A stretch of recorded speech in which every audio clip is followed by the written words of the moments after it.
শহরের ব্যস্ততম দিন, কল্লোলিনী কলকাতা। সকাল থেকেই মানুষ ব্যস্ত, নিজের নিজের গন্তব্যে এগিয়ে চলেছে। শুধুই চোখে পড়ে চলমানতা।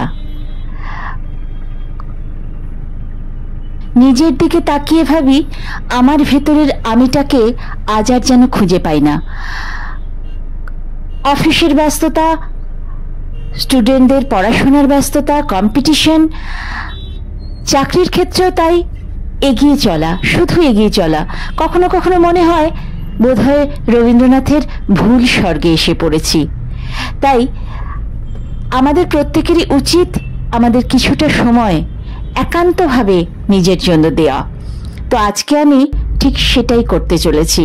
নিজের জন্য কিছুটা সময় একান্তভাবে নিজের জন্য নিজেকে ভালো রাখার একটুখানি চেষ্টা আজকে আমি করলাম। তো তোমাদের প্রত্যেকেরই উচিত নিজের জন্য কিছুটা সময় বের করার। তাই আজকে আমি চলে এলাম একটা, সাধারণত আমি যেটা আসি না, একটা নামি দামি পার্লারে এলাম এবং প্রথমবার আমি পেডিকিওর করলাম। আমার মনে হয় এই পা, আমরা যেটাকে ভীষণ অবহেলা করি, তাকে ভীষণ যত্ন নেওয়া উচিত। কারণ প্রতিদিন এই দুটি পায়ের উপর ভর করে কিন্তু আমাদের হেঁটে চলা, সন্তানের জন্য টিফিন বানানো, তার ব্যাগটা এগিয়ে দেওয়া, আমাদের নিজেদের অফিস কলেজে ছুটে যাওয়া। তাই পায়ের যত্ন মহিলা বা পুরুষ প্রত্যেকেরই নেওয়া উচিত।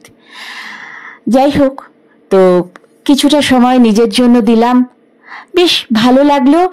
এবং এটা খুব ভালো লাগার মুহূর্ত, নিজেকে ভালো রাখার একটুখানি চেষ্টা।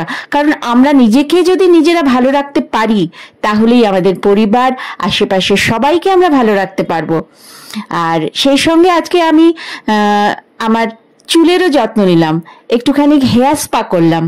কারণ এরপরে তো প্রত্যেকেরই সামার ভ্যাকেশন শেষ, আবার কাজের জগতে ফিরে যাওয়া, তখন তো নিজেকে যত্ন করার একটুকু সময় পাওয়া যায় না। তো আজকেই শেষ দিনে মনে হলো একটু স্পা করি, হেয়ার স্পা।